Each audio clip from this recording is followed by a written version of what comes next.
Thank you all for coming to Bangalore. I wished I could be there with you, but just for private reasons, this didn't turn out to be viable for me. Anyways, great to have all of you there, both in person and on your computers. And let me start off this afternoon session with an introductory presentation on a field that has emerged, I would say, in the past 3-4 years, that affirms by the name Kagome metals. And being aware of that this is in its emphasis a frustrated magnetism conference, let me start to get you in touch with the problem first, why these Kagome metals are interesting and why certain motives that you're well known to from Kagome antiferromagnets might carry over to these interesting systems. So I'll tell you a little bit of what happened in the past years and why there's so much interest at the moment in these systems. I will follow this up by analyzing the Kagome Hubbard model from a weak to intermediate coupling perspective. And if I have time left, I'll move on to some more exotic domains that we might be able to endeavor through these Kagome systems that have now appeared. Let me pick up where many of you have worked on, like the old times when you would talk to people and say, hey, I work on the Kagome lattice, a natural association would be frustrated magnetism. And the reason is simple. There's a lot of very appreciable features of mod limit Kagome lattices prone to the formation of unconventional frustrated quantum magnetic behavior. And one of the systems that people got most familiar with is Sc-Herbertsmithite, where for a long time this was regarded the #1 domain for the stabilization of a spin liquid. And for a long time, people weren't sure what kind of spin liquid it is. There were science papers written on that this could be a Z2 gapped spin liquid.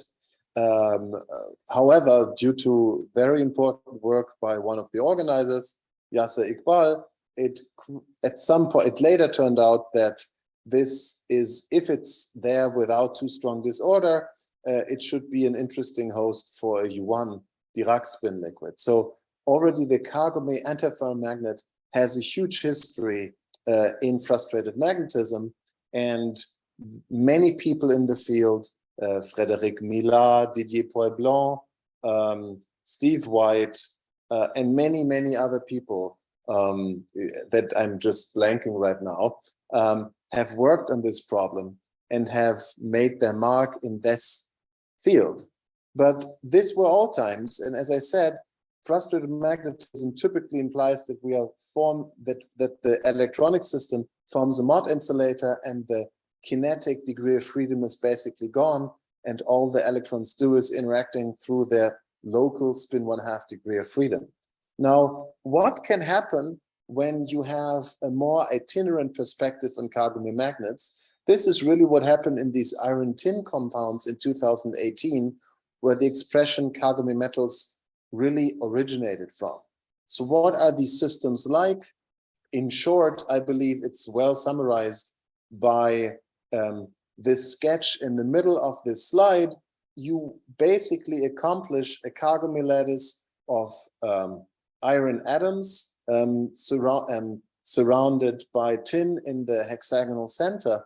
And you, as for the honeycomb lattice, you get Dirac cones. And when you break down this system from a symmetry unbroken state to the full state, there's a good way to view the system as follows. You just assume there is no time reversal symmetry breaking, no mechanism whatsoever. So you would just have Dirac cones. This is the sketch B in the upper right plot that I show you, that's taken from the Nature paper by Joe Cekelski's group at MIT.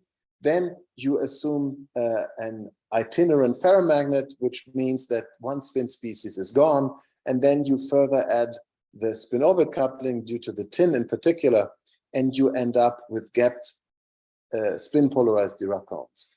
And this system proved to be invaluable for realizing a large anomalous Hall effect in these systems, or you can even call it giant anomalous Hall effect, by placing the Fermi level in the insulating regime between the valence Dirac band and the conduction Dirac band.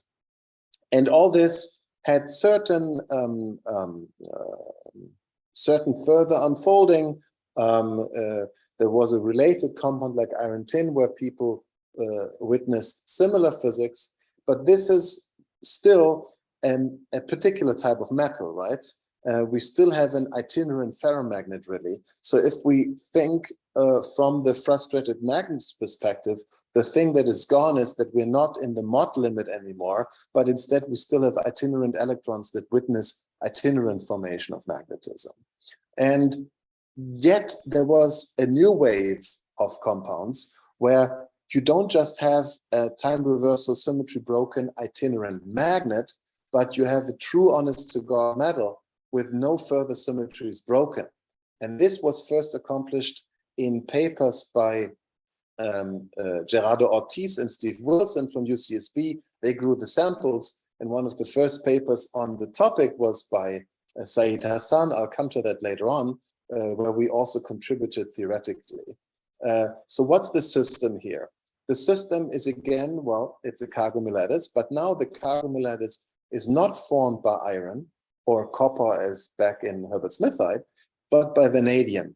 And you see the principal sketch of these systems plotted here. So you have the Star of David formed by the vanadium atoms, then you have the antimony in the trigonal centers, and you have the potassium or another rare earth for that matter in the hexagonal centers. That's really how the projected version looks, and to the left-hand side of the slide, you can see how the 3D version of the system looks. And from the start, people got really amazed by what the system has to offer experimentally. And I probably won't have time to get into all details. Just to give you an idea, I checked lately, there's more than 350 or close to 400 papers that have been written on this topic in the past 2 years. That shows you how vibrant this system has become and how interesting it will also be in the future. Let me just give you the main points why people are so fascinated by it. You don't see any kind of magnetism, at least not superficially. Instead, you see a very prominent charge density wave that extends all the way up to 90 Kelvin. And you see a superconducting phase, which shows a two-dome behavior as a function of pressure. So first you have sort of a transition from charge density wave to superconductivity, but then the TC, as you can see in the left-hand slide, witnesses a second dome behavior as we are pushing the pressure further. Now, this can be interpreted in many different ways. Let me just leave you with this first impression that people looked for this for a very long time, because what really happens on top of just having a superconductor and a charge density wave, there's also a lot of evidence for time reversal symmetry breaking. Now in physics, we are used to time reversal symmetry breaking in the context of magnetism. But whenever time reversal symmetry breaking happens without the presence of magnetism, it is a very special thing. And the theory on this and the experimental efforts on all these questions are ongoing, and I'm happy to answer questions afterwards. For the time being, let me just give you an introduction to the principal phenomenology of what could possibly happen in such Kagome metals. And sometimes you're just lucky as a theorist. I just happened to decide to work on this problem years before the experiment was there. And we wrote among the first papers on the topic. And why we were interested in that, I'll tell you in a second. I want to build up our understanding of this metal from the opposite limit of what you're typically used to. So we're departing from the strong coupling limit. We get there in the end, but let's start with weak coupling, where everything is controlled, where we can do perturbation theory, where we can ask what kind of Fermi surface instabilities we're supposed to expect. And there, let me just get, probably all of you know this, let me be quick on that. but some of you maybe are just so used to the mod insulator that you don't care about band structures anymore. Let me still sort of refresh your memory. So the Kagome lattice consists of 3 sublattices colored red, blue, and green. In the inset to the left side, to the left bottom of the slide, you have 2 dispersive bands that look identical to graphene, and you have a flat band. Now, whoever is familiar with the Mielke construction of flat bands, that's an exactly flat band via the Mielke construction. So bottom line, you take a droplet of a Kagome lattice and you can create, if you just assume nearest neighbor hopping, you can create n-1 localized states for n sides. Now, as soon as you add the 2 homotopy modes, as you impose the periodic boundary conditions from the droplet, you get n+1 localized modes, which basically fills up for 1 band plus 1 additional state. And that explains why the dispersive bands are necessarily touching the Kagome band in this limit. So this is all well understood. And typically people get interested in flat bands. They could get interested in Dirac cones. And some people get interested in Van Hove points because they prop up any type of interaction effect because of the large density of states accumulating at a Van Hove singularity.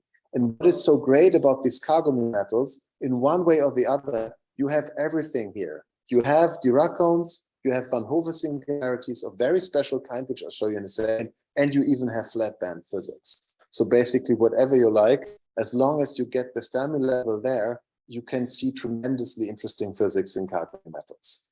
For our talk, let me constrain myself to the domain where the vanadium antimony compounds are located, and that's at pristine filling, which is half filling. Now, half filling, which becomes already clear from the Kagome lattice band structure in the simple possible way, only 1 orbital and so on, and just 3 bands due to 3 sublattices, is quite close to the Van Hove already. Remember that when you have graphene, the 3rd band is gone, so obviously you're pinned to the Dirac cone filling. But when you have the 3rd band, you're decently close to the adjacent Van Hove singularity when you're at half filling in these Kagome metals. Let me skip that for a moment. I want to get to a main point, and I don't want to spare too much time on those things. I want to get you the main messages here. I mean, obviously, we did a lot of work on this, but I want to get you the main ideas. The crucial idea, I believe, that explains the majority of all phenomena related to Kagome metals in the itinerant symmetry unbroken limit can be summarized by what I called back then sublattice interference. And I made the following observation back then. Let's place ourselves to the Van Hove singularity and look at the Fermi surface the way it looks when you have nearest neighbor hybridization.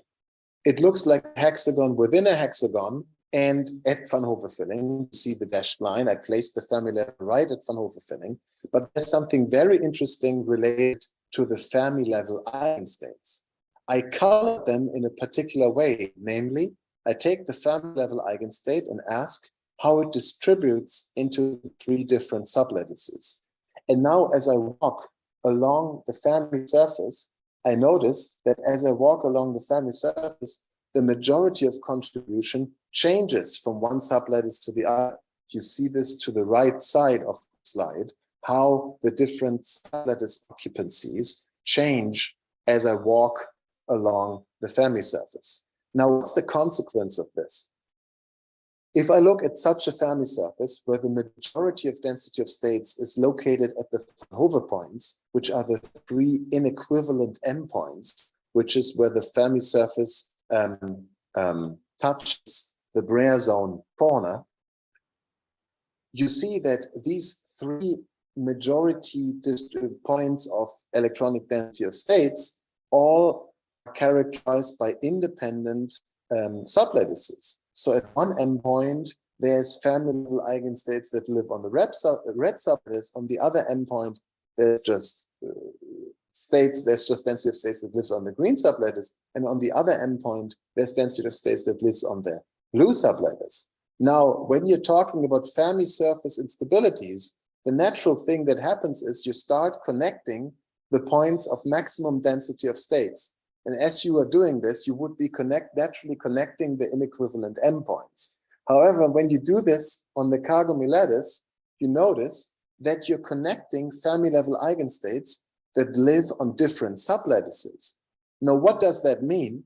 If I write down a local Hubbard-U matrix element between a Fermi-level eigenstate at one endpoint and a Fermi-level eigenstate at another endpoint, I get 0 because the local Hubbard-U can't connect electronic density of states that lives on opposite sublattices.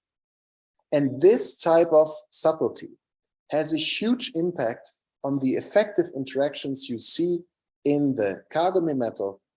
And probably, I don't know how many Nature papers have been written in the past 2 years. There's at least 10 or 15 just on these Kagome metals. And I believe that the majority of them find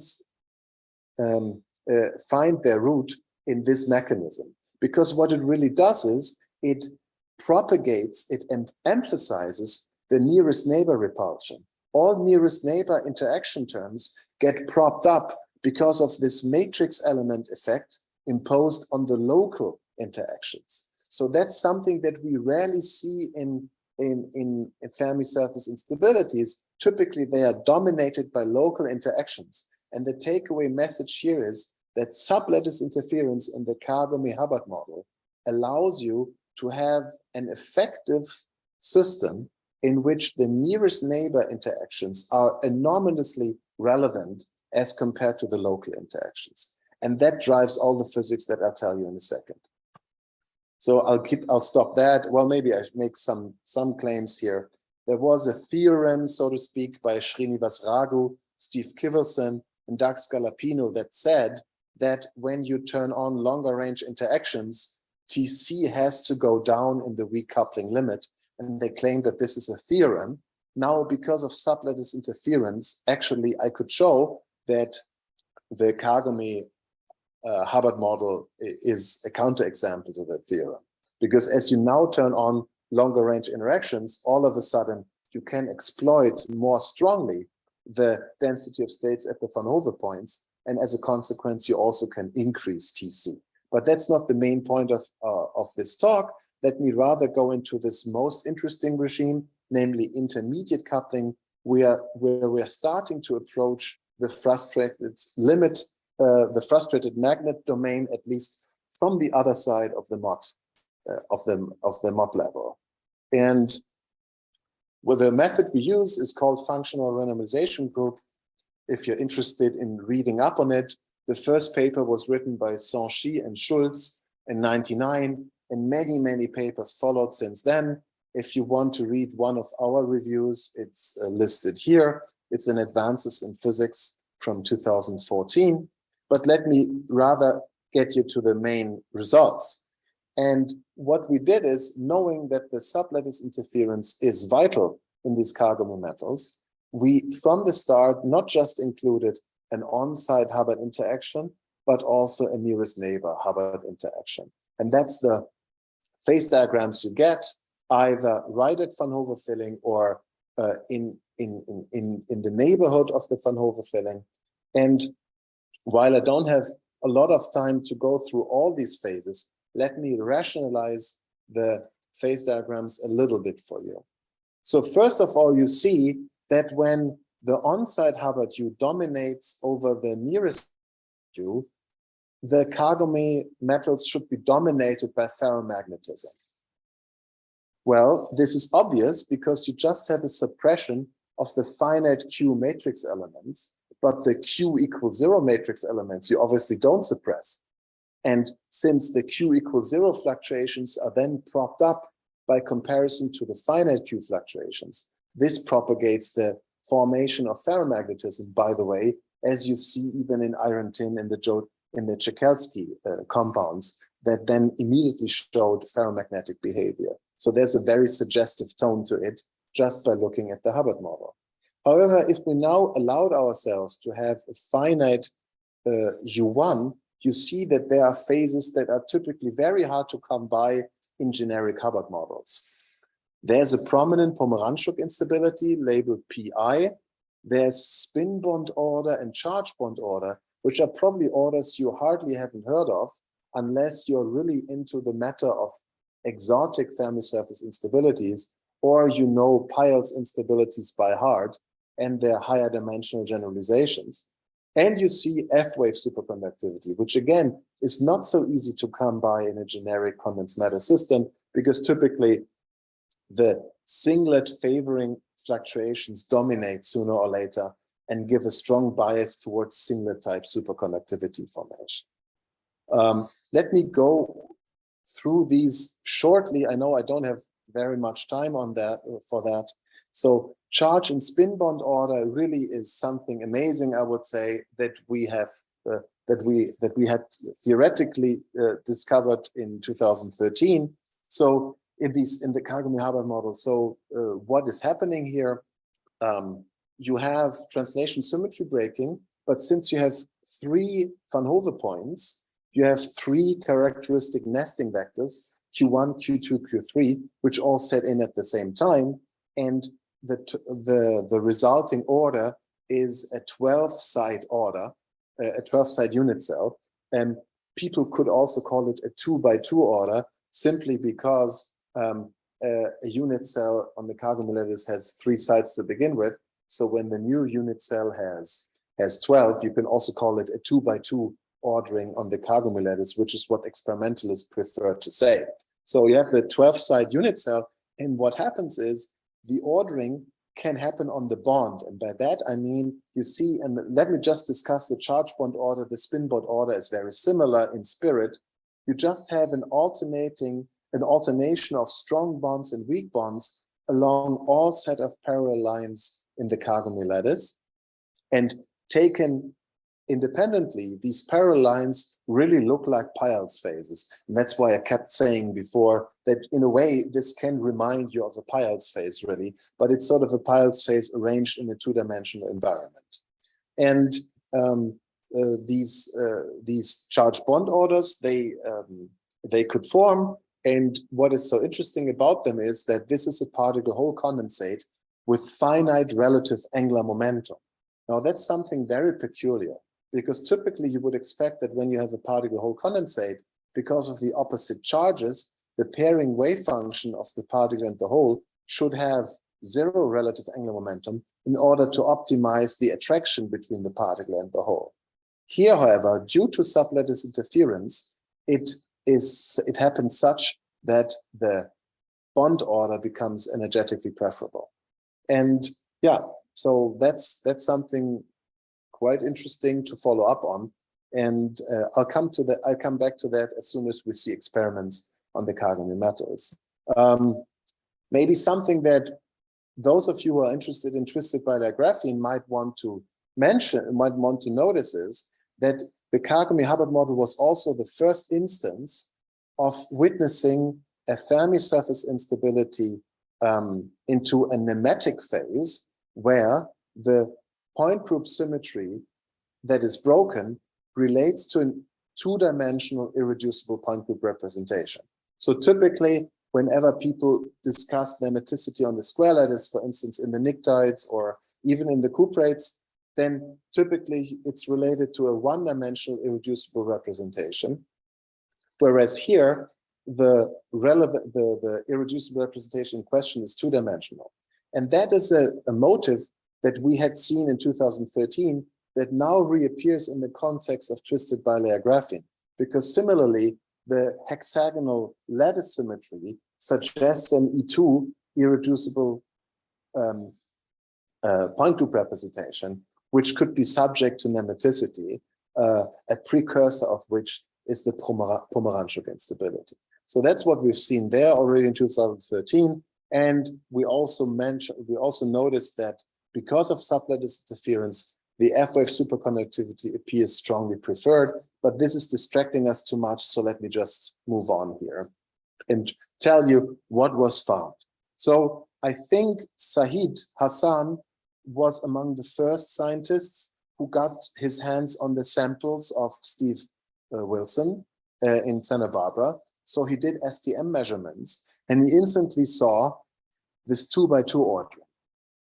And he sort of remembered, I don't know how, but somehow we got back in touch, and he remembered that we had worked on this before, like 8 years ago, before he did these measurements. And then we started talking again about what the origin of this charge order could be. And so the STM imaging and the STM evidence up to now can be summarized as follows. There's unambiguous evidence for the translation symmetry breaking according to the 2x2 order, like this, according to the 3 nesting vectors related to the Van Hove filling, which I explained to you before. Further details are still in question, I would say. For instance, question of nematicity are not fully settled. Questions of time reversal symmetry breaking seem to be settled. There is strong evidence from muon spin resonance. There's evidence from STM, but no direct evidence, you know. For instance, there is no direct measurement up to now of orbital currents. And when you look at Kerr effect, for instance, there's also it's still a contentious issue. There are still different groups saying different things. So I believe further details of the problem are not yet settled, but it's quite obvious that the type of order that you see here with the 3 Qs and so is going the direction of the analysis that I had shown you before that already surfaces in the Kagome-Hubbard model. But it's also clear that when we have vanadium at hand, and we have multiple orbitals that are involved in the low energy theory, any low energy theory should be much more complicated than just the Kagome-Hubbard model alone. So clearly there's no one-to-one correspondence expected between the Hubbard model, between the Kagome-Hubbard model and the microscopic modeling of these compounds. And that's something we also should get used to once this field of Kagome metals is unfolding. Some people have been spoiled in the one-band Hubbard model and its relation to cuprates that it got us so far. I don't think that the Hubbard model alone gets us very far, but it gives us a playground to establish the motives that hopefully carry over to these more complicated band structures.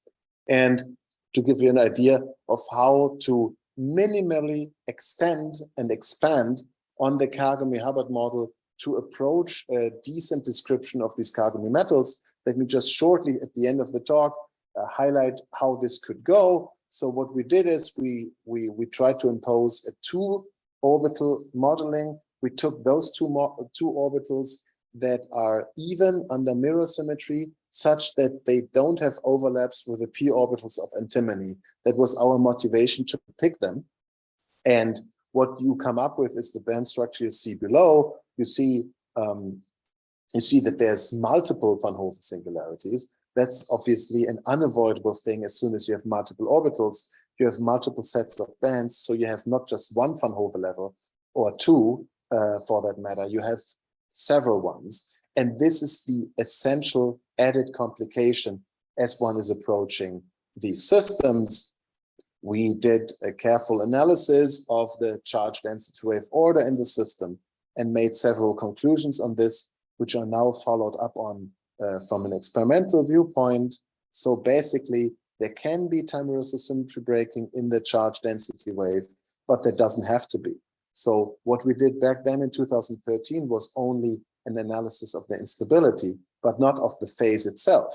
Now you would have to include higher order contributions in the Ginzburg-Landau formulation and possibly get onset symmetry break-ins that you wouldn't see at the instability level. And this is now a question of numbers and a question of better microscopic modeling of these systems. Superconductivity in the system is still a big issue. And there are some incredibly interesting proposals. For instance, a pair density wave superconductor. There's a lot of evidence for unconventional symmetry, unconventional superconductivity, at least for that superconducting dome that is adjacent to the CDW.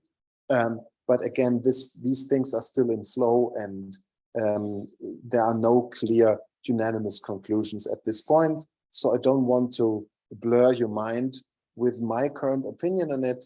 Let me just shortly highlight what the motive is that I find most interesting. So let's assume for a moment it could be unconventional. Now, when you look at a typical cuprate phase diagram, the unconventional superconductor in the cuprates is dominated by the spin fluctuation paradigm. So everyone who worked on unconventional superconductor got raised with the principal notion that if you want to have unconventional pairing, so basically you need spin fluctuations that then basically seed an attraction of a particle-particle condensate. Now, when you look at this phase diagram again, this can't be it here. So instead, we don't have a spin fluctuation paradigm, but we have a charge fluctuation paradigm. And that, I think, is quite fascinating, and the implications of it are still under debate. The other thing that I want to highlight is that I mentioned a lot about this particular von Hove singularity close to half filling, where we would have 3 endpoints dominated by 3 individual sublattices. We did a full classification of this, and there's 2 types of von Hove singularities in the Kagome lattice.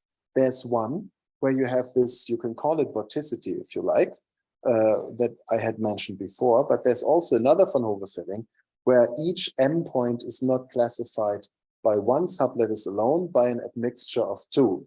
And we call this, in one of our papers, we coined the expression P-type and M-type von Hove points, P for pure and M for mixed. And 1 year ago or 1.5 years ago, in 2 independent experimental papers, this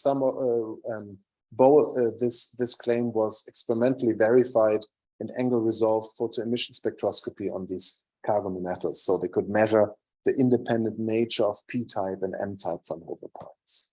And the admixture of P-type and M-type von Hove points is most likely also the relevant parameter to decide what the superconducting nature of these Kagome metals would be from the viewpoint of unconventional pairing. Maybe, Yasir, I don't think I have time for Kagome hydrodynamics, I believe, right?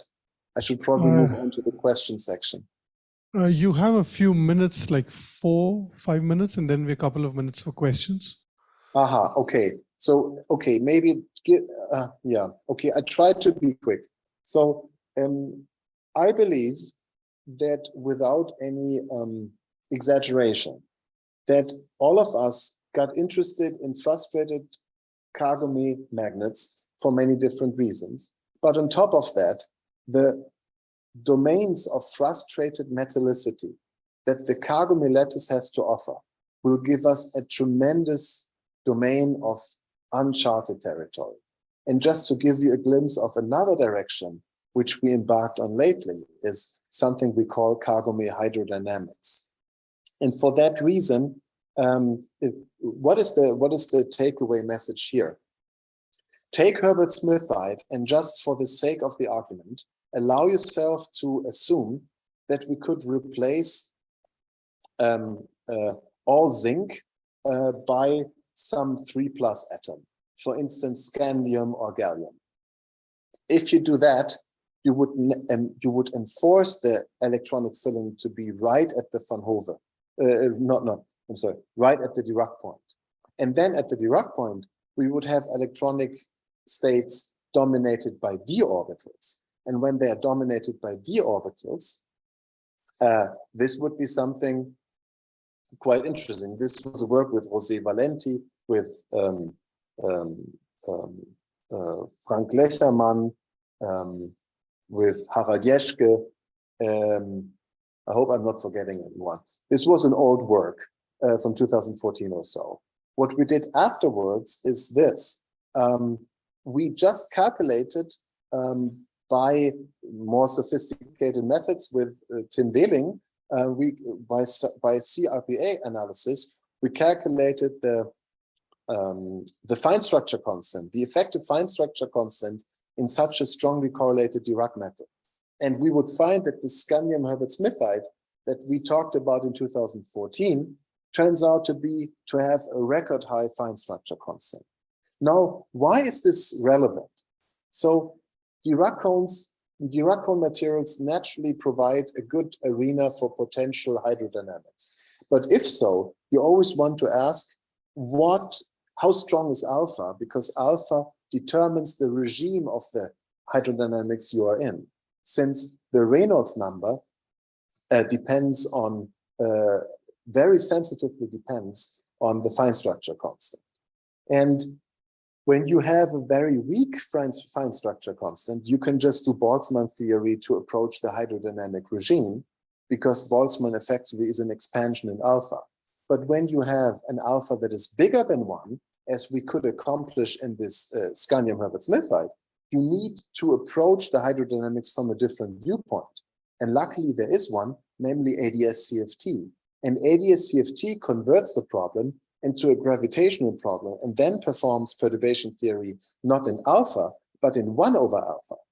And that would, of course, be best in order to tackle the strongly correlated Kagome hydrodynamics, as we would hope to see it if scandium-Herbertsmithite can be synthesized. As an aside, what I very much like about that too is the bigger alpha is, the more likely the electronic hydrodynamic regime is to be turbulent. So it could be a very nice direction to even create turbulent electron hydrodynamics in a Kagome system. This was just as a spotlight. I didn't have time to get into this. Let me summarize. I think this field of Kagome metals has only begun to unfold. As we speak, there's new systems, there's bilayers, there might be twisted Kagome layers, there can be non-vanadium based Kagome metals, and so on and so forth. And I believe this topic will stay with us for a while. Let me thank my collaborators. I give you some of the papers below, and let me thank you for your attention. Ronny, for a wonderful talk, taking us through the exciting developments taking place in the field of metallic Kagome systems. So we can now entertain some questions if you have. Harold. Hi, Ronny. Thank you very much for this nice overview talk. We all know what we mean with frustrated magnetism. Can you please explain the term frustrated metallicity a little bit? Yes, and of course, it is not very strictly defined at this point, but I believe one can talk about it like this. Frustration, I think Toulouse coined the expression in the context of frustrated magnetism. Hopefully I'm right on this. Certainly Toulouse was the main contributor in the early days to this notion of frustration.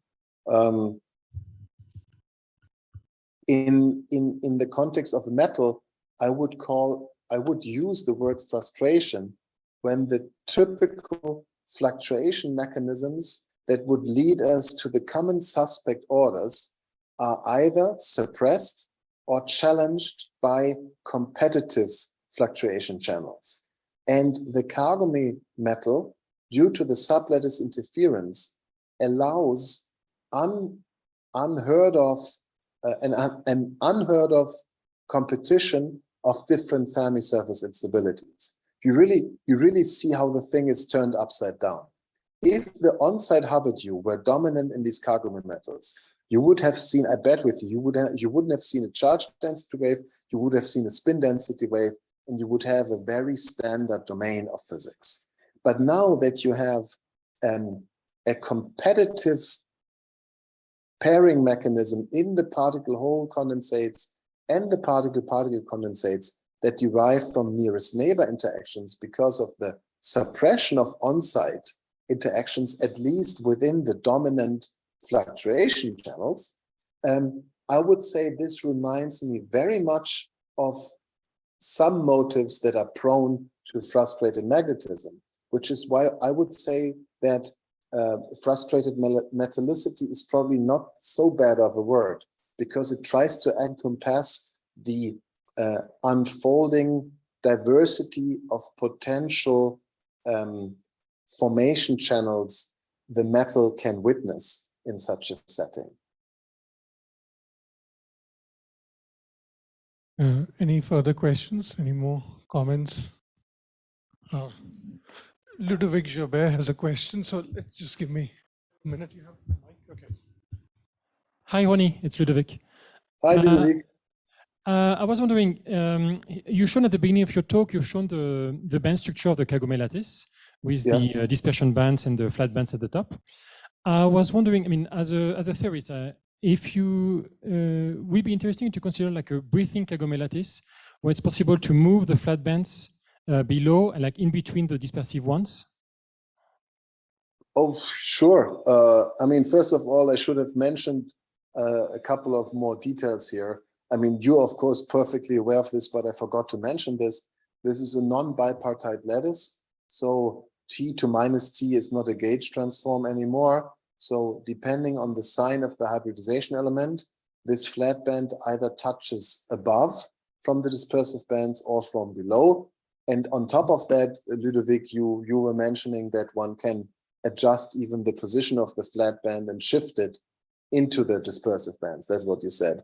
Yeah, this is all very, in principle, quite interesting. The point I'm trying to get at is, what is so sensational at the moment is, if you had chosen a favorite filling to get to a system where interaction effects and Fermi surface instability formation is prominent, you would like the Kagome lattice exactly as it is, because at half filling, you're already quite close to the Van Hove filling. Imagine, maybe you remember the days when people really tried hard to get Fermi surface instabilities in graphene.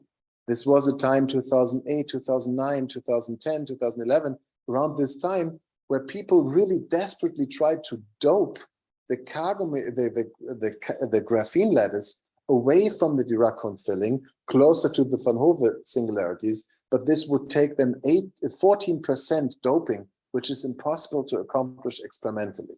I think from this more profane angle, what is so great about the Kagome lattice, you get the proximity of the Van Hove singularities basically for free.